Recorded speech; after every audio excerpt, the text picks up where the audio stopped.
Buenas noches, Arturo Contreras de Pie de Página. Entonces, una duda sobre lo que presentan ahora sobre los estados en los que se va a vacunar. Digamos, eran 10,000 unidades de correcaminos, ¿no? Hasta donde recuerdo. Entonces, de estas 10,000, digamos, ¿qué porcentaje se va a concentrar en la zona metropolitana del Valle de México y qué ritmo se va a llevar en los otros estados? Sabemos que la vacunación para el resto de los maestros en todos los demás estados, muchos ahora de ellos ya en verde, se va a detener.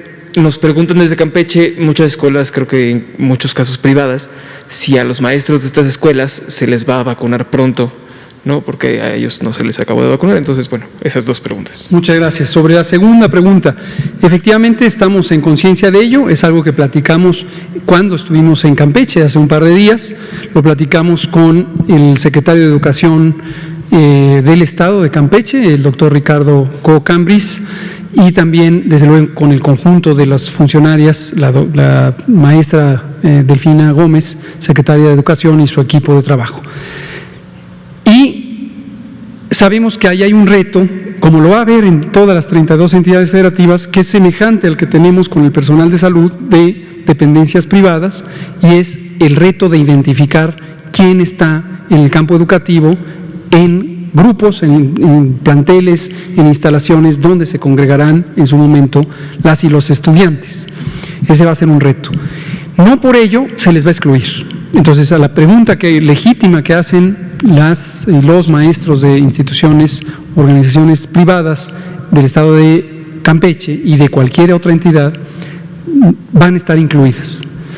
Pero efectivamente, en la medida en que ahorita no vamos a estar avanzando con la vacunación al sector educativo, no necesariamente va a ser inmediato ahorita la vacunación a estas personas.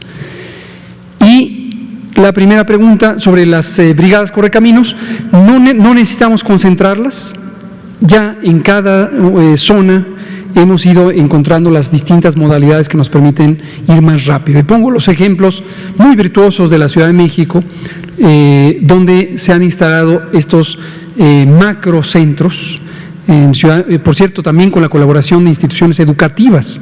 En la UAM Xochimilco tenemos uno, en la UNAM, en el campus principal, tenemos otro, y la doctora Sheinbaum ha organizado para que existan las condiciones de poder instalar varios de estos macrocentros.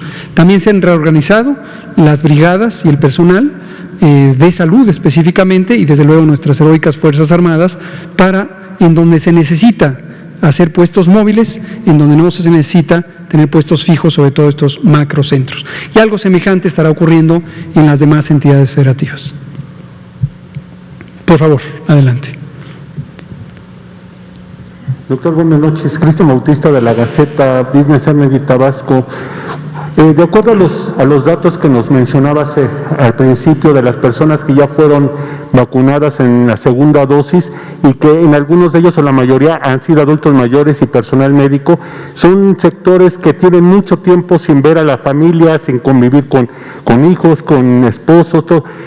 Estas personas ya pueden convivir con ella, pueden regresar a sus hogares, y qué medidas tienen que tomar, nuevas medidas, qué nuevas medidas tienen que tomar, y cuáles son las medidas que tienen que seguir tomando para poder convivir con su familia. Muchas gracias. Esto es importante no perderlo de vista, no olvidarlo. La vacuna no protege inmediatamente. Deben pasar varios días, en promedio 3 semanas, de 3 a 4 semanas, es decir, hasta un mes en promedio, para que la persona quede totalmente protegida. ¿Por qué digo en promedio? Porque entre los seres humanos hay importante variabilidad. Por ejemplo, las personas adultas mayores pueden tardar un poco más en desarrollar la respuesta inmune, las personas que tienen alguna enfermedad crónica pueden tardar más, las personas que viven con VIH y tienen avanzado grado de inmunosupresión pueden tardar más, el uso de ciertos medicamentos inmunosupresores puede retardar también la respuesta inmune. Pero en promedio, 3 a 4 semanas. Durante ese periodo hay que estar conscientes de que, a pesar de haber recibido la vacuna, no estamos o no están quienes ya se vacunaron totalmente protegidos. ¿Qué hay que hacer entonces? Seguir conscientes del riesgo y utilizar las mismas medidas convencionales que estamos usando quienes no hemos sido vacunados. Cubrebocas que protejan nariz y boca, principalmente para evitar que si nos llegamos a enfermar, vayamos a transmitir la enfermedad. Lavado de manos para evitar la transmisión por fuente directa hacia los ojos, nariz y boca. El estornudo de etiqueta para evitar transmitir en caso de que seamos contagiantes. Mantenernos a sana distancia para el doble propósito de evitar ser contagiados o transmitir el virus hacia otras personas. Y la sana distancia colectiva, evitar acudir a centros de trabajo, de recreación públicos, el propio transporte público, cuando esto es posible, donde existen muchas personas, donde alguna o más pudieran estar contagiadas. Entonces, las precauciones que hemos estado comentando desde el inicio de la epidemia, que se usan en todo el mundo, hay que seguirlas usando, y quien ya fue vacunada o vacunado debe estar consciente que durante prácticamente un mes completo todavía no puede tener la garantía de protección. Gracias. Nuria Fernández, expresate, y luego Juan Hernández. Bueno, hola a todas y a todos, soy Nuria Fernández de la Caracola, y mi pregunta tiene que ver con las brigadas Correcaminos sobre todo. Hoy es un día muy complicado a nivel global porque hay más de 600,000 nuevos casos. Yo es la cifra más alta que he visto, y tenemos ya no solo, digamos, el repunte tan importante en Brasil, sino un repunte muy importante en la India. Y estamos hablando pues dos de las zonas más pobladas, ¿no? Entonces, la pregunta sería si esta experiencia tan importante de las brigadas Correcaminos no podría documentarse de una manera importante como para que sirva a otros países, de manera que se pueda facilitar una vacunación rápida en lugares que tienen características parecidas a digamos, gran extensión territorial, población importante y también pobreza, ¿no? Entonces, esa sería una primera parte de la pregunta. Y la segunda, el doctor Ruy informó, bueno, ya hace varias conferencias, que había 25,000 personas que se habían registrado como voluntarios para participar en las brigadas.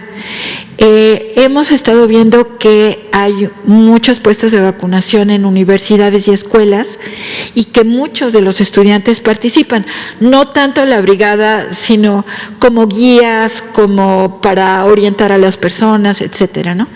Entonces, la pregunta sería si se han registrado más voluntarios y si esta participación de las y los estudiantes pues es algo que ustedes están impulsando y que es relevante.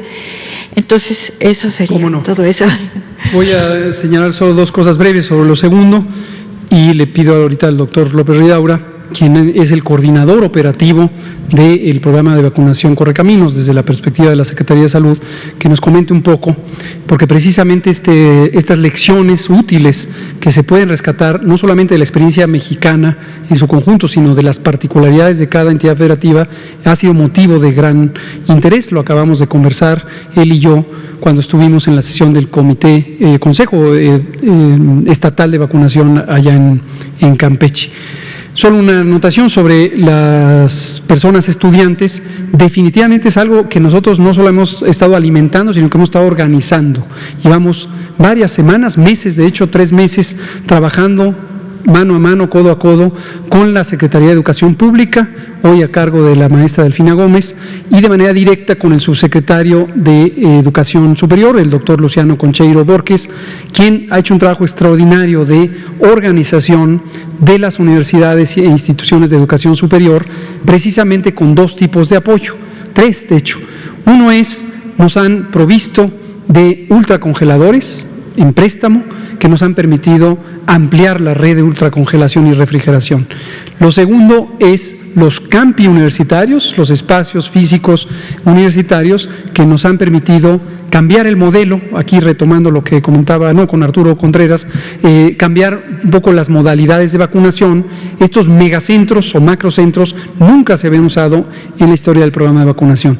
Y lo tercero, extraordinariamente importante, quizá más importante, es una cantidad muy importante, más de 2 decenas y media de estudiantes, hombres y mujeres, que con una gran pasión, un gran deseo de ayudar de manera voluntaria, obviamente totalmente filantrópica, no cobran nada, están en disposición. Se les ha entrenado, el doctor Ricardo Cortés ha coordinado su entrenamiento conjuntamente con el grupo del IMSS y las otras instituciones y también con la Secretaría de Educación Pública. Pero el doctor tiene muchos detalles al respecto. Doctor. Muchas gracias, Nuria, por la pregunta y sí, y por la sugerencia. Creo que es muy importante esta necesidad de documentar, pero también, como dice, para exportar el modelo, creo que es muy importante, pero también para mejorarlo. Y una de las cosas que hemos insistido con los diferentes enlaces correcaminos es de la necesidad de tener de manera rápida la incorporación de buenas prácticas, porque mucho de lo que está pasando es que al nivel local encuentran alternativas, innovaciones operativas que ayudan muchísimo.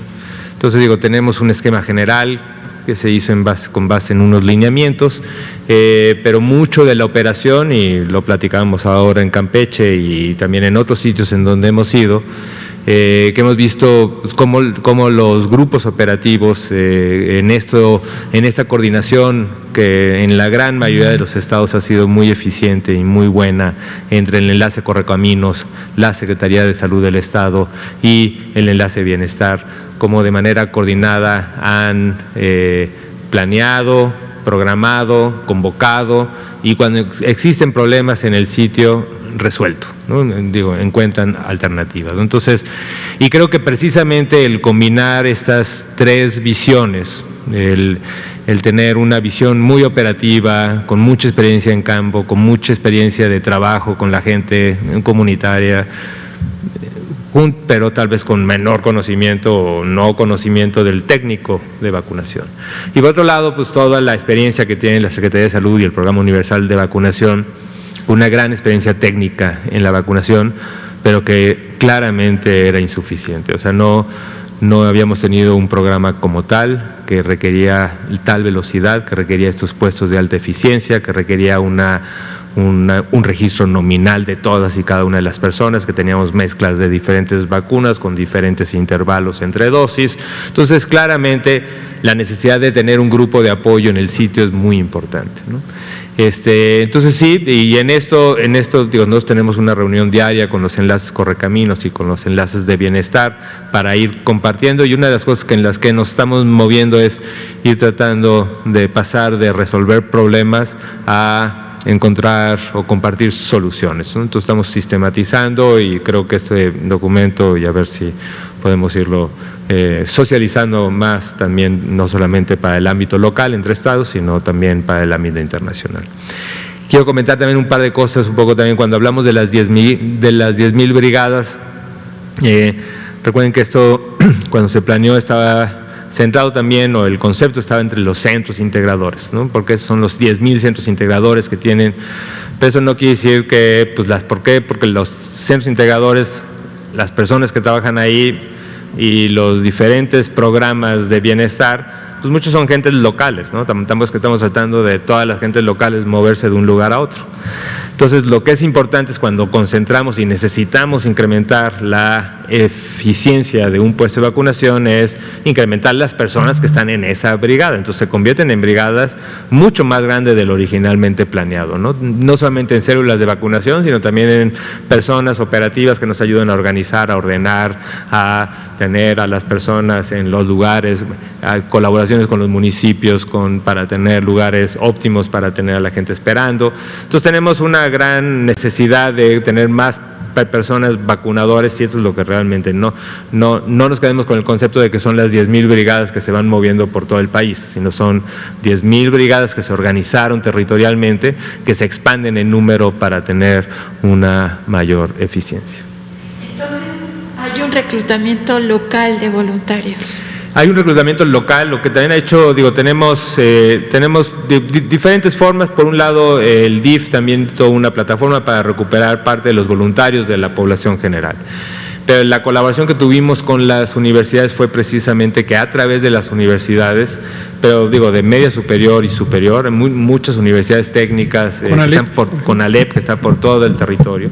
Entonces están muy territorializados el apoyo de los universitarios, están identificados dónde están, y por eso, y tenemos cursos de capacitación. Entonces, de los más de 20,000 que han sido registrados y que van aumentando, tenemos un grupo que ya ha sido capacitado para ser vacunador, cosa que también se necesita, y en muchos de estos, cuando tengamos esta necesidad, que ya es una necesidad de incrementar la velocidad porque están llegando más vacunas, seguramente, y por eso hemos puesto a disposición de los enlaces Correcaminos, pues esta plataforma de decir, aquí hay tantas personas voluntarios, los tenemos registrados de manera nominal, se pueden convocar y se identifican para un sitio específico.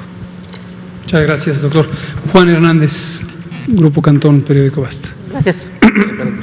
Sí, buenas noches. Rápidamente, un corte de caja.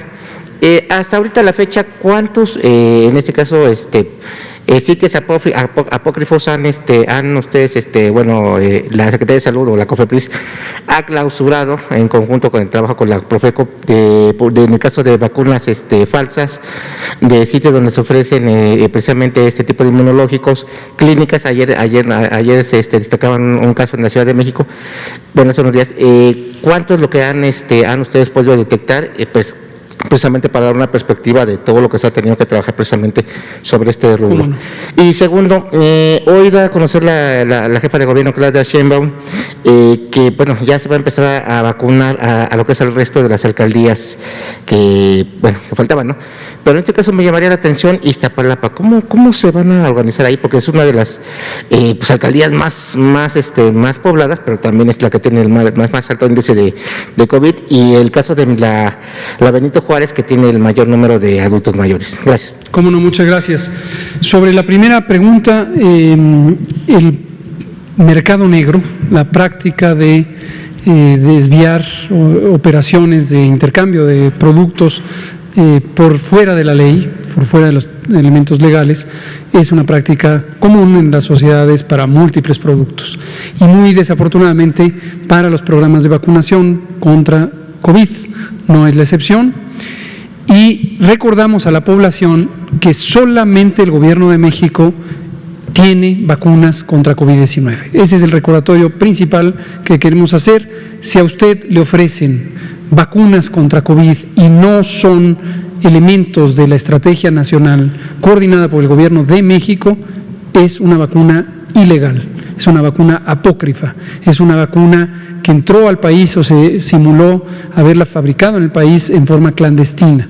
No se deje engañar. Si le quieren cobrar la vacuna contra COVID, es una vacuna ilegal, es un engaño, no se deje engañar. La vacuna contra COVID-19 en México no cuesta, no le cuesta a usted, porque ya la hemos pagado con nuestros impuestos todas y todos. Ahora, respecto a esto, ¿cuántos operativos han ocurrido? Continuamente varias unidades de las agencias de Procuración de Justicia en México, en conjunto cuando se requiere con el sector salud, específicamente COFEPRIS, están operando para identificar estos intentos de fraude, intentos de engaño con falsas vacunas COVID. Hemos tenido detección de múltiples intentos a través de plataformas electrónicas, de internet, de redes sociales, de redes telefónicas. La Policía Cibernética trabaja continuamente en detectar y lograr la búsqueda de los posibles perpetradores y suspender este tipo de operaciones. Clínicas físicas, hasta el momento hemos tenido 2 de mayor notoriedad, ha habido otras de intento de engaño, pero que se presenten como clínicas propiamente 2, la que recientemente se anunció en la Ciudad de México, y hace ya más de 6 o 7 semanas una que ocurrió en Nuevo León y que comentamos aquí en la conferencia. Esas son las que hemos tenido hasta el momento. Muchas gracias. ¿El otro? Iztapalapa, y esto le digo al doctor López Ridaura si lo contesta, y nos quedan 2 minutos. Entonces, ahí sí, rápidamente, como lo comentó el doctor López-Gatell al inicio, sí, ahí está esta iniciativa de cubrir estas grandes delegaciones muy pobladas, no solamente el Iztapalapa, la Gustavo Madero, Cuauhtémoc y Benito Juárez, que son las delegaciones que faltan, ¿no? y son muy pobladas. Y el esquema estará anunciándose cuando se programe y se convoque.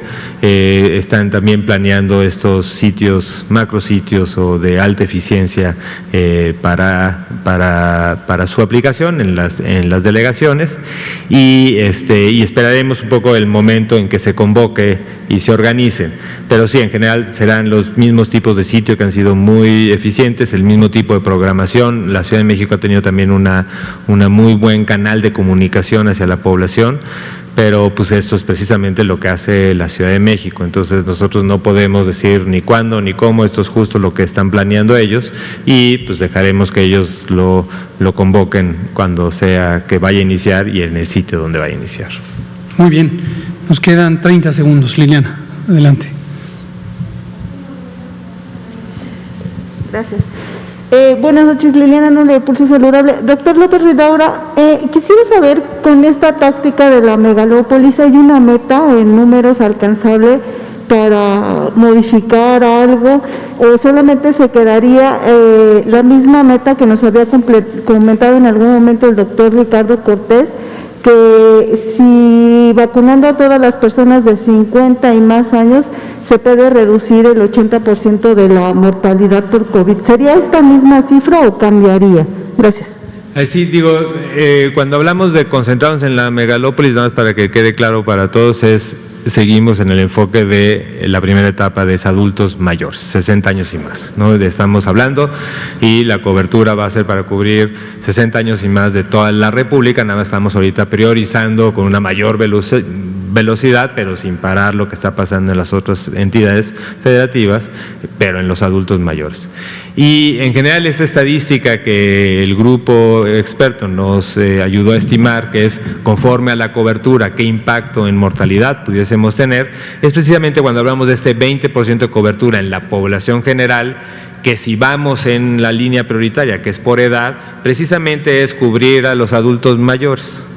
Es este 20%, digo, es un poco más, pero es un 20% estamos cubriendo a los adultos mayores, y con esto la estimación es que logremos el impacto, y tal vez sí hay algo de heterogeneidad de la proporción que representa a los adultos mayores en cada entidad federativa, pero más o menos es similar. Muchas gracias. Muchas gracias, buenas noches, nos vemos mañana. Gracias.